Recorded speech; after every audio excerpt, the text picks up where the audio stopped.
Hey, everybody. Welcome back to the Team Building Podcast. I am not your host, Jeff Cohn. I am Matt Johnson because Jeff Cohn is out of town. They're on the team trip in Mexico, so make sure to reach out through Facebook Messenger, give them a hard time about that.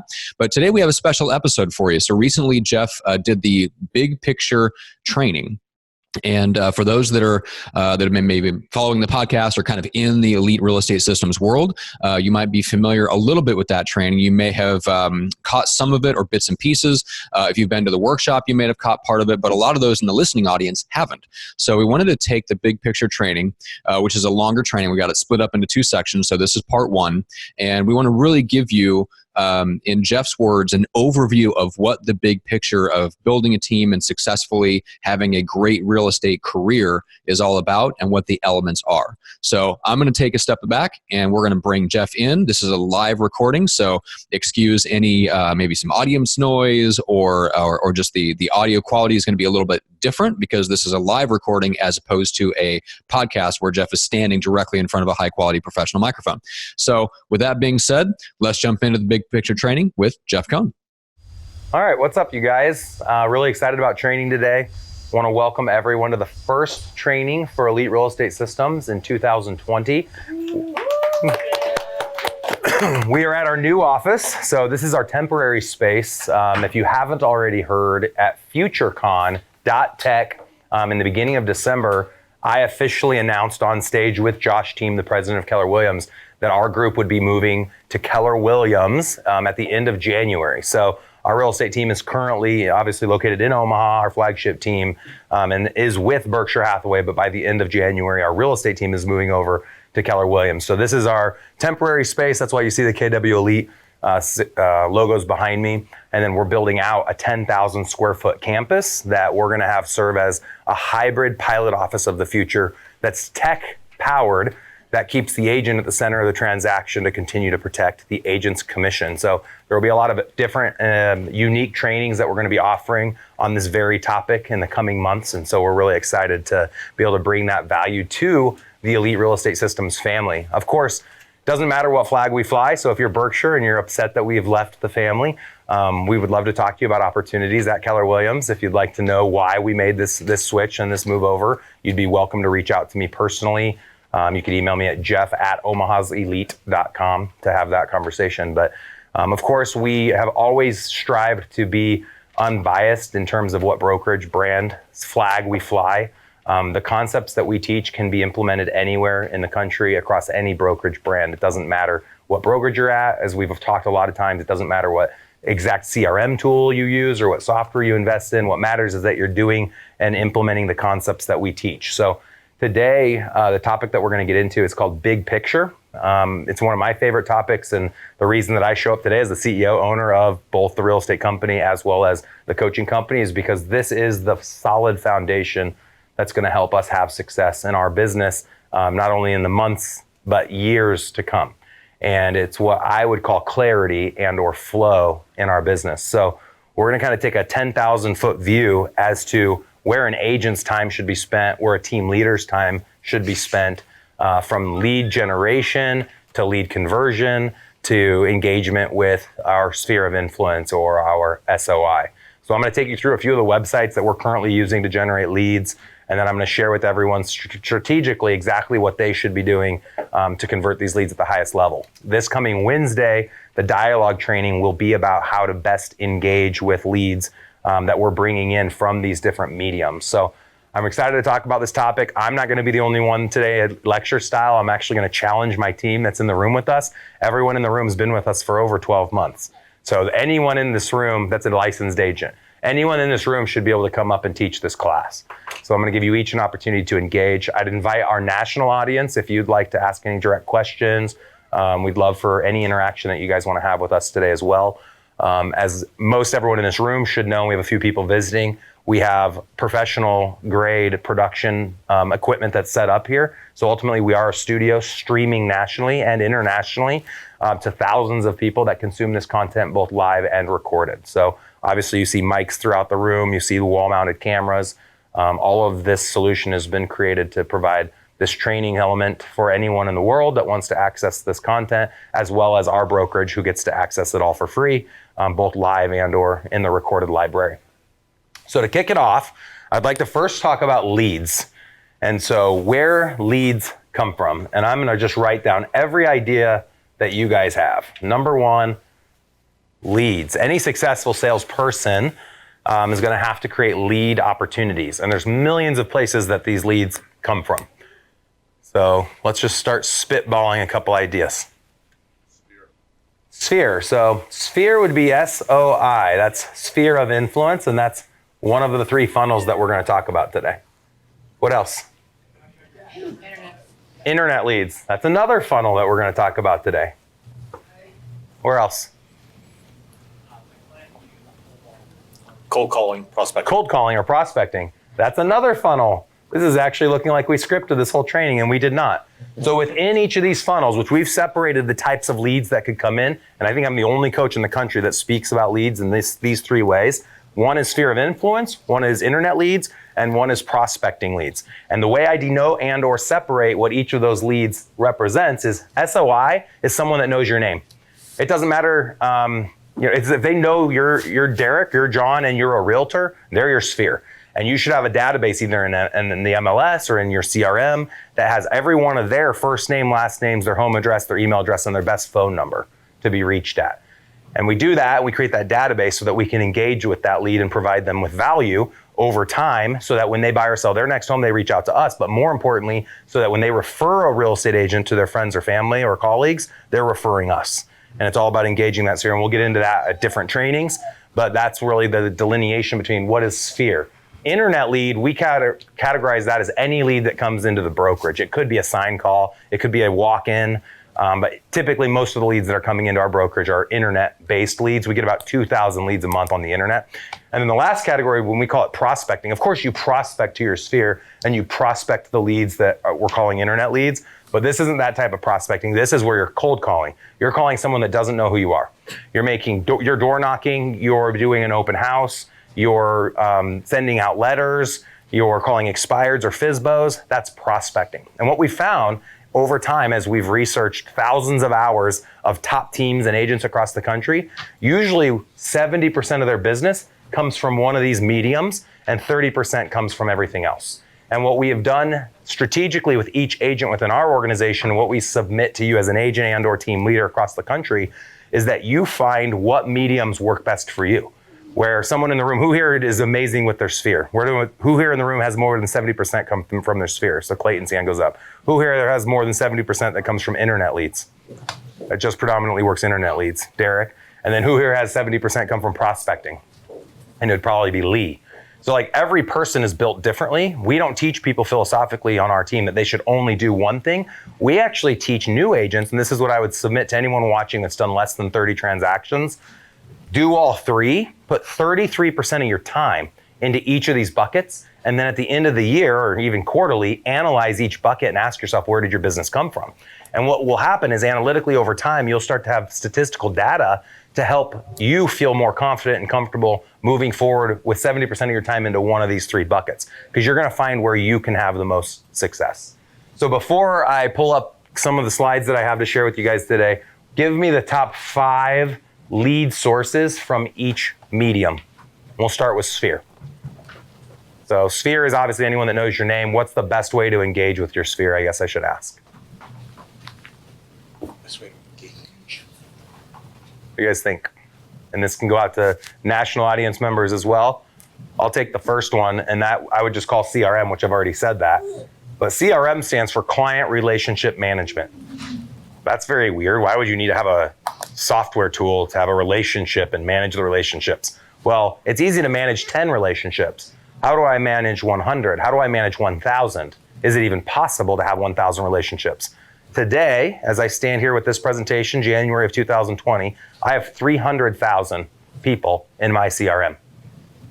I have a relationship with 300,000 people who know me, like me, trust me, know my name, know the name of my brokerage. It's a pretty big number. Almost feels like it's not real. 8 years ago, we started building this. This is our database. It's every person who's ever registered on our website and every client we've ever served. And we've done over 5,000 transactions for $1 billion. And we have all their info. So we interact with those people. That's within our CRM, and we build value. What are some other ways we can interact with our sphere? Events, great one. So obviously you should have a systematic approach to engagement with your SOI. Events is a great way to do it. You can do charity events, client appreciation parties. I've heard of several agents on the team where they just rent it out like a movie theater for a couple $100 and they invite all their clients to come out and attend a movie. There's a lot of different types of events that you can host for your SOI. What else? What about just sitting down and practicing with them? Hey, can I go through my list prism? Go face-to-face, one-on-one. Yeah, that's one of the best. So if you read 7 Levels of Communication by Michael Mayer, he'll talk about this strategy where you literally sit down with someone for 45 minutes. And then when you finish that meeting, you sit down with someone else and you sit down with someone else. And there's a whole strategy around how to build relationships and rapport with individuals by pairing them together with people that are going to create value in their business. But the strategy Clayton's referring to is if you're a newer agent, why not reach out to your sphere and say, hey, I need to practice my buyer presentation or my listing presentation. And what you're really doing is you're showing your sphere of influence the value that you offer in the hopes that they're going to be able to personally buy or sell a house with you when it comes time and or refer business back to you. All right, let's go on to internet leads. Where are the different places that we're able to generate internet leads? Facebook, Google. Facebook, Google. And these are ads.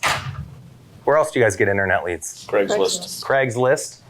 So these guys named the top 3 where we're generating a lot of internet leads. Probably over 90% of our brokerage's internet leads are coming from those 3 sources. We spend $4,500 a month on Google, actually $6,500 a month on Google and $2,000 a month on Facebook, about $500 a month on Craigslist. So we've got about $8,500 to $9,000 marketing spend per month. We've deployed over $1 million in lead gen revenue over the last 8 years to create these leads. So that's how we built a 300,000 person database, is we spent a lot of money, and we partnered with lenders and vendor partners like Nick Zwiebel, who's in the room with us today, to help us to generate those leads so they too could benefit from all those leads that got generated. A few other internet leads, Zillow would be one, right? That's a big one. Realtor.com. Your social media accounts. Yeah, organic social media. That's a big one. Instagram, Snapchat stories, Twitter, LinkedIn, Facebook. Those are great ways to generate leads. So that's internet. And the third category, prospecting. So outside of SOI engagement, outside of internet leads, what are some of the top 3 or 4 mediums that we've had experience in for outbound prospecting? Going door to door. Door to door. Anyone in the room ever do that? Door knocking. Okay, what else? Cold calling. Cold call. So when we call cold is because the person doesn't know us, right? So we could literally, if you go into like a Mojo dialer and do neighborhood search, I think you have to pay like a couple $100 a year to have access to all the data in the neighborhood. You then go through and you call complete strangers. But the value add, I think, on the prospecting is you can do pre-recorded voicemails in Mojo dialer. So Derek can create a voicemail for the ABC subdivision and say, hey, it's Derek. I specialize in ABC subdivision. Now already you've differentiated yourself with the other 99 calls they've gotten in the last 12 months from people that are just telemarketers because you said their neighborhood name. Nobody else says their neighborhood name when they leave those stupid telemarketer voicemails that we all get. So you have to do something quick in the voicemail drop that makes them feel like that was actually created for them specifically. But the general voicemail would be, hey, it's Derek, I specialize in ABC subdivision. And all those drops will go to that specific area, which can be geographically denoted inside of that home search tool inside of the Mojo dialing application. And then it allows him to drop a voicemail to everyone in the neighborhood. And what do you say to somebody that's a complete stranger? You'd probably say, hey, we know it's a seller's market right now. We're having a challenge finding homes for sale in your area. I have several buyers that have been looking. Curious if you know of anyone in the neighborhood. And you know what? Now that I have this voicemail on the line, I'm curious if you yourselves would consider selling. What would that price need to look like to get your house sold? And then, of course, they reach out and they're like, yeah, you have a buyer. Let's do this. And we have tons of buyers, right? Because it is a seller's market in under the $250,000 price point. All right, what else? Cold calls. Part of cold calling would be expired calls, FSBO calls. Door tags or other types of like, I don't know if that goes with door knock. Absolutely, mailers. Mailers. Is huge. I send out $10,000 a month in mailers with our investment company for investment lead generation. $10,000 worth, which is about 20,000 mailers a month, all in the Omaha area. And we buy off those mailers. Tyler could probably tell us, but we buy a handful of homes, 4 or 5 homes a month just off of the mailer. All right, 1 or 2 more. You hit up the same people that on your mailers all the time? So we use predictable analytics when it comes to mailing. We use a third-party company called REI Vault, Gary Boomershine, and they have a CRM called Podio. It's for investing, and their predictable analytics determine who's most likely to sell based on price points and mortgage payoff amounts and the age of the owners. And then, yes, they're canvassing that same person over and over and over again.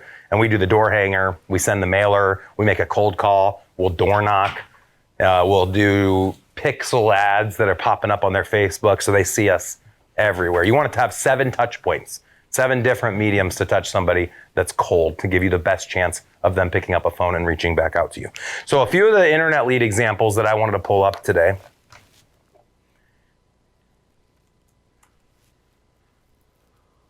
First was when someone does a search online. So a lot of people don't know how we are able to create these 2,000 opportunities, and it just comes down to ad spend. So when somebody in Omaha, Nebraska were to go to this link, so I searched buy house Omaha, Nebraska. And these are the links that pop up when you say buy house Omaha, Nebraska. So you see Omaha's Elite Real Estate Group comes up. We're about 4th down on the list, and it shows ad. That means someone's spending money. So I push on that. That costs $1. That's a pay-per-click ad. It costs us about $1 every time someone clicks on that. And then it brings them to the Boomtown site. And now they see all these houses and they think, oh, cool, I want to see how it looks. I'm going to click on it. And it brings up the house. But then it forces us to register. So if you want to see more information about the home, this is what's called a squeeze page. And they're going to have to pay us through giving us their contact info to have access to our website. And people get upset about it, but I don't think there's anything wrong with it. We spend tens of thousands of dollars a month to put them into that site and pay to keep that site up and running and make that site the best site that exists in the industry, which we've loved Boomtown for that purpose, that front-facing client site. So they're going to pay us through giving us contact. They can lie on their contact. They don't have to give us real contact information. But in Omaha, we've been about 75% of the people that register on our site give us accurate information. So now they're going to fill that out. And then once they've done that, it's going to give us access. They're going to have access to everything they want to see on the site. And now our agent's going to get the lead. How many people do you think need to click on an ad to create one lead? How many people go to that squeeze page to get us one person that registers? We have a guess of 100. Nick, do you know the number? What would you guess it is just for fun? No idea. Clayton, do you know? 10. 10 clicks? So we need 10 to click. So how much does that cost me to create a lead? $10. $10. Okay. So 10 clicks equals $10 equals 1 lead. Now we will take you through today. I'll erase the board. We're going to do the lead conversion best strategies as well as part of big picture. But we're going to take you through a process that how you treat that lead that just registered on that squeeze page to help us convert at a 2% conversion level. So that's all we're converting right now. And this is based on 8 years of analytics. We've had it all the way up to 3%, and we've been as low as 0.5%. The nation average for internet lead conversion is 0.5%. It's probably really 0.25 of 1. But we're at 2%. So we're about 4 to 6 times the nation average on our ability to convert internet leads. So if one lead costs us $10 and we're converting at a 2% conversion ratio, that means we need 50 leads to have 1 sale. How much do those 50 leads cost us? Quick math, $500. So it costs us $500 in Omaha, Nebraska, based on Google Ads and Facebook ad spend, to get 1 sale. Is that a good investment? If someone came to you right now and said you could have a converted lead, you spend $500 and you'll sell 1 house. Yes. Who in the room wouldn't do that? If you knew you could spend $500 and get 1 converted deal, would you do that? Would you spend $1,000 for 1 deal? Would you spend $5,000 for 1 deal? And the question now is always going to come to what's the price point of the deal? Yeah. Well, what we've found is our average commission is $6,000 in Omaha. So if you as an agent get a 50-50 split on that $6,000, you're keeping $3K. The brokerage is keeping $3K, but the brokerage is now out the $500 because they paid to create the lead. I'm making $2,500 as the owner per internet lead that's converted by you, and you're making $3,000. And then hopefully the person that actually paid for the lead, because it wasn't us, hopefully that lead ends up going to that entity, that mortgage company, insurance company, home inspection, home warranty, whatever that company might be. So it's actually an infinite return when you look at the dollar amount. But let's just say that we net $2,500 off of every $500 we spend. What kind of a return on investment is that?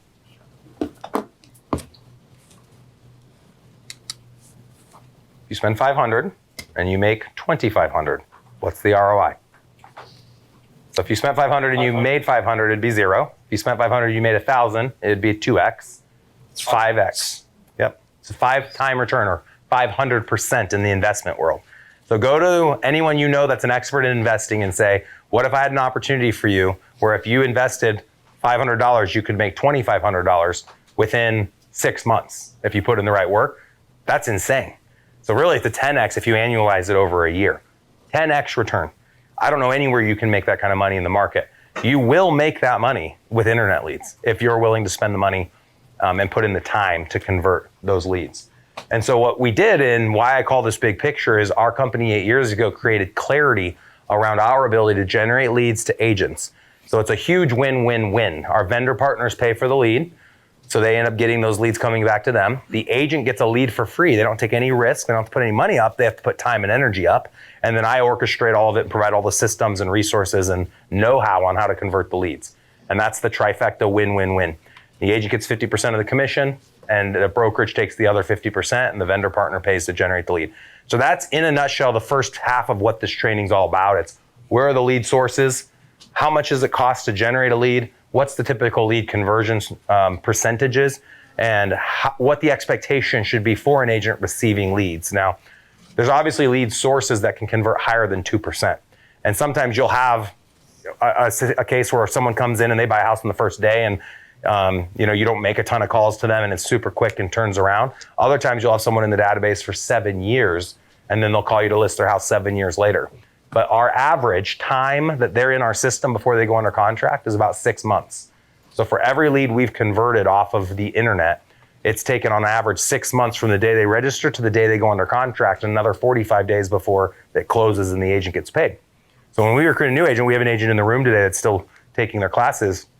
We're not promising them that they're going to convert deals overnight from the leads we generate. It takes 6 months. And even with the 6 months, there's a lot of work that you have to do to build relationships and build rapport with those 50 people to convert one out of those 50. And that's what I'm going to get into now. But before I get into that, do you guys have any questions on the topic we've covered so far, as far as the cost and how those leads work and lead conversion